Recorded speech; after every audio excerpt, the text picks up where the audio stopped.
দেখো বন্ধুরা, কি আনতে গিয়েছিলাম সেদিনের পর তো কোনো ভিডিওই করিনি। গলার অবস্থা শুনে নিশ্চয়ই বুঝতে পারছো যে কেন করিনি। এখনও অবস্থা ভীষণ খারাপই আছে, তবু তোমাদের সঙ্গে দুদিন কোনো রকম কোনো যোগাযোগ করতে পারিনি। এই তো সব ভিডিওর মাধ্যমেই তো আমার যোগাযোগটা হয়, তাই না? সেই জন্য আর বসে থাকলাম না, কষ্ট করে হলেও আমি ভয়েসটা দিলাম ওদিকে। কর্তাবাবু খুব মনোযোগ সহকারে দেখো টিভিটা দেখছে। তোমরা তো জানো ওরা একটা সিরিয়ালের নেশায় আছে, সেটা দেখছে। এদিকে দেখো আমার ঠাকুরের একবারে অন্ধকার, আর কয়েকটা দিন মাত্র। যাই হোক, চলে এসছে যেটা আনতে গিয়েছিলাম আগের দিন। তোমাদেরকে বলেছিলাম যে কি আনতে এসেছি আর কি। যাই হোক, একটা এসি নিয়েছি মেয়ের ঘরের জন্য। সেটা ফিট করতে কদিন লাগবে আমি জানি না, এনে তো রাখা হলো। তারপরে চলে এসেছি ইলেকট্রিকের কিছু জিনিসপত্র নিতে। ইলেকট্রিকের লোক ডাকা হয়েছিল, সে একটা লিস্ট করে দিয়ে গেছে, সেইগুলো এবার নিয়ে আসতে হবে। আমার প্রথমত ভুল হয়েছিল যে কোনো রকম কোনো ইলেকট্রিকের ব্যবস্থা করে রাখা হয়নি ওই যে ঘরে লাগাবো আর কি, মেয়ের ঘরে। আসলে কি বলো তো, আমরা তো একেবারেই বারবারই একটা কথাই বলি যে সাদাসিধা জীবনযাপন দিয়েই শুরু করেছিলাম সংসারটা। আর পরে যে এত কিছু হবে ভেবে উঠিনি আর কি। চলো পরের দিন চলে এলাম। পরের দিন চলে এলাম। আমার সোনাকে দেখিয়ে দিলাম একটুখানি। পুজো বলতে এই যে সোনাকে জাগিয়ে ওকে সেবা দেয়া। তারপরে চলে এসেছে দেখো বাজার, প্রতিদিন যেটা আসে।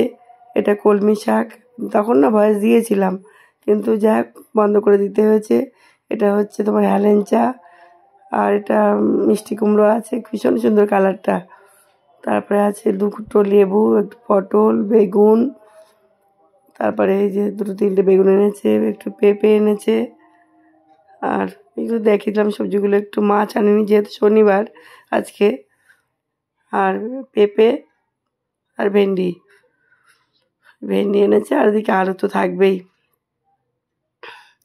ভেন্ডিগুলো না খুব কচি ছিল, সেটা আবার তোমাদেরকে বোঝাতে চেষ্টা করলাম।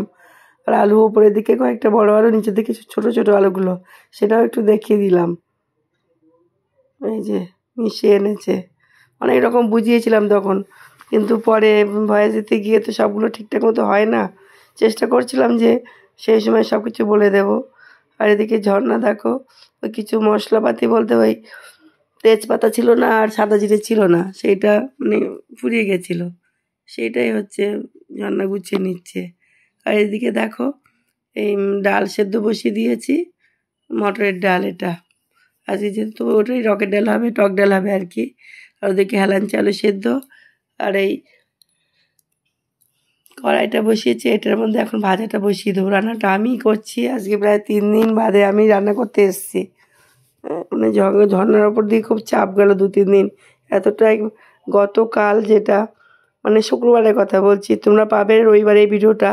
আর আমি তো তোমার শনিবারে ভিডিও করছি। শুক্রবারের দিনকে একদম উঠতেই পারিনি সারাদিন। সেই দুপুরে রান্না করলাম, তারপরে কিন্তু আর রান্না করছিলাম আর কি। আর তোমাদের সামনে একবারও আসতে পারিনি। আসতে পারিনি বলতে রান্না তো করেছিলাম, এত গরম লাগছিল যে ভিডিও করে করবো তোমাদের সঙ্গে, যে কিছু দেখাবো কিচ্ছু আর দেখাতে পারিনি। যাই হোক, সন্ধ্যা দিয়ে এলাম এখন। আজকে আবার একটু কালী পুজোর নেমন্তন্ন আছে, সেখানে যেতে হবে। শরীরটা খারাপ, যা এমন একটা অবস্থা না, যাবো না বলবো, না গেলেই হবে না। কিছু কিছু জায়গায় থাকে সেখানে কোনো কিছু বলারই থাকে না। তোমাদের কতও যাবে না, ও যদি যেত আমার না গেলেও চলতো, ও যাবে না বলছে আমি গরমে আমি প্রথমত জামা কাপড় পরে অতক্ষণ থাকতে পারবো না। তাছাড়া ওখানে কালী পুজো যাই হোক, একটু তো খাওয়া দাওয়া অন্যরকম হবে, আমি নিতে পারবো না। যাই হোক, চলো আমি পরে আবার আসছি, রেডি হয়ে আসছি তোমাদের সামনে। চলো দেখো, রেডি হওয়ার আগে কি একটু চা না খেলে হয়? চা তো খেতেই হবে। কোনো পার্টনারই পেলাম না বলতে, যেমন কতবুকে বললাম, বলছে না আমি তো গরমে খাবোই না। উত্তম আজ বাড়িতে আছে, শনিবার ছুটির দিন। এবার ওকেও বললাম, ও বলছে না আমি খাবো না। ঠিক আছে, আমি একাই খেয়ে নিই। দেখো, এটা হচ্ছে বেকারি বিস্কুট, একটু বাদাম টাদাম ছড়ানো আছে। তো একটা স্বাস্থ্যের পক্ষে ভালো না, আমি সেটাও জানি, কিন্তু তবুও একটু চা তো খেতে হবে বলো। চলো চাটা খেয়ে রেডি হবো এবার। দেখো বন্ধুরা, এতক্ষণ ঘেটে ঘুটে মোটামুটি একটা হালকা পাতলা বার করে ফেলেছি, তার সঙ্গে একটুখানি হালকা পাতলা গয়নাঘাটও বার করে ফেলেছি। যাই হোক, চলো রেডি সেডি হয়ে নিই, কারণ আর দেরি করলে চলবে না, অলরেডি অনেকটা দেরিও হয়ে গেছে। ওই যে টুকুস টুকুস করছিলাম, হবে কোনে, এটাই। যখন অনেকটা দেরি হয়ে গেছে, চলো আগে সাজুগুজুটা করে নিই, সময় তো লাগবেই। আর ঘরটা একটু ঠান্ডা করেও নিয়েছি, অসুবিধা হবে না। চলো সাজুগুজু করে নিই, পরে আবার আসছি। দেখো বন্ধুরা, সাজুগুজু করে নিয়েছি, কিন্তু এ দেখো তখন তো দেখালাম কোন মানে কী পরছি না পরছি। একটু সাদা মাটাই পরলাম, এত গরম না, মানে আর কি বলবো তোমাদের। আর এর থেকে বেশি কিছু পরতে ইচ্ছে হলো না। আর এটা কিন্তু এর ব্লাউজ না, অন্য একটা ব্লাউজ দিয়ে পরলাম। মানে সেটা তো নতুনই ছিল, ব্লাউজটা এখনও বানানো হয়নি। দেখলাম খারাপ না, একবারে মোটামুটি ম্যাচিং করে গেছে। মানে এসিটা চালাতেই হয়েছে, ফ্যান চললে তো মোটা আওয়াজ শুনতেই পাবে না। আর এছাড়া কোনো মানে শাড়ি পরার কোনো উপায় ছিল না। যাই হোক, চলো, এখনও মিঠু আসবে, রেডি হচ্ছে, ওকে ফোন করেছিলাম, ও আসবে। এবারে ও এলেই বেরিয়ে যাবো। ওদিকে উত্তম রেডি হচ্ছে, কত গেলে ভালো হতো, কিন্তু ওর ঠিকই আছে, ওর যা সমস্যা, ও গেলে আর কষ্টই পেত। চলো ওখানে গিয়ে যে যতখানি পারি মাকে দেখানো যতটা সম্ভব হয় অবশ্যই দেখাবো। চলো আমার সঙ্গে তোমরা চলো। এই যে বাইরে এসে আর কোনো রকম ভিডিও করিনি, একবারে মায়ের কাছে চলেই এসেছি। যেখানে আসা, এটা হচ্ছে মেয়ের বান্ধবীর বাড়িতে। ওখানে এসে বসেও পড়েছি। ওরা বেশ ঠান্ডার ব্যবস্থা করেছিল, কুলারের ব্যবস্থা করে রেখেছিলো বলে অনেকটা আরাম পেয়েছে। যে ওর মেয়ের বান্ধবী আমার পাশেই বসে আছে, এদেরই বাড়িতে পুজো হচ্ছে আর কি। অন্য ভিডিওতে আমার বাড়ির আগেও তোমরা হয়তো দেখেছো, একদম রাস্তার উপরেই বাড়ি। যেখানে পুজো হচ্ছে না, এটা করাত কল, ওদের করাত কল আছে, সেই মাঠটাতেই আর কি পুজোটা হচ্ছে। এই পাশেই বাড়ি আর কি, সেখানে পাশে খাওয়ার ব্যবস্থা হয়েছে। এ দেখো আমার বড়ো বাবা এসে গেছে, মিঠু না, আর এই যে ছোটো বাবা। আমি আস্তে আস্তে ওরা টোটোতে এসছে, আর আমি উত্তমের বাইকে করে চলে এসেছিলাম, যার জন্য আমি একটু আগে পৌঁছে গেছি আর কি। দেখো উত্তমের উত্তমই নেই ভিডিওর মধ্যে। আর ঠিক আছে, কি আর করা যাবে, তখন অতটা মাথায়ও আসেনি। যাই হোক, সবাইকে একটু তুলছে। গরমে জানো তো, যেরকমটা ভাবছিলাম না, অতখানি কষ্ট হয়নি। কারণ যেহেতু ফ্যানও দিয়েছিল দুটো তিনটে, ওখানে তিনখানা বোধহয় কুলারও দিয়েছিল। আর দেখো এই যে পুচকুটা না, এটা কিন্তু ওর বান্ধবীর মেয়ে। দেখো ওর ড্রেস 3বার চেঞ্জ করা হয়ে গেছে, এখন একটা একদম হালকা পাতলা পরিয়ে নিয়ে এসছে। বলছে এর থেকে বেশি ভারী ভুরি পড়ালে আর হবে না আর কি।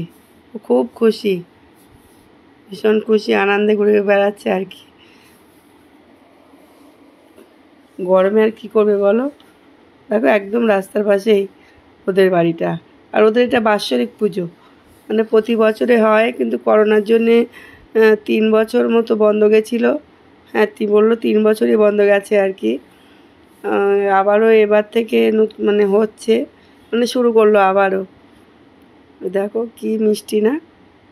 তারপরে চলো খাওয়া দাওয়া করতে হবে, পুজো এসেছি যখন মায়ের ভোগ তো খেতেই হবে। এদিকে হয়েছিল খিচুড়ি, ওই দেখো বড় বড় প্লেট উড়ে যাচ্ছে, কিন্তু তাই নিয়ে খুব হাসাহাসি হলো এক কোমর। ওকে ও খিচুড়ি একটুখানি নিয়েছিল, যার জন্য ওর একটু আগেই খাওয়া হয়ে গেছিলো। অনেকটাই ভিড় ছিল, 1000 লোক হয়েছে বললো, নিমন্ত্রিত 1000, সেটাই বললো আর কি। রাইস ছিল, আলুর দম ছিল, চাটনি, পায়েস, আরও এসব ছিল আর কি। আমি যে কতখানি তোমাদেরকে বোঝাতে পারছি, শোনাতে পারছি, এটাই বলা মুশকিল। দেখো 12 জন ঢাকি কিন্তু এখানে মায়ের এখানে বাজাচ্ছে, খুব সুন্দর ভালো লাগছিল দেখতে। আর আমরা খাওয়া দাওয়া করে চলে এসেছি, এসে এইগুলো একটু দেখছিলাম। চলো বন্ধুরা, আজ তাহলে এখান থেকে রাখবো, কাল আবার নতুন একটা ব্লগের সঙ্গে আসবো, যদি সুস্থ থাকি। তোমরা ভালো থাকবে, সুস্থ থাকবে, সাবধানে থাকবে।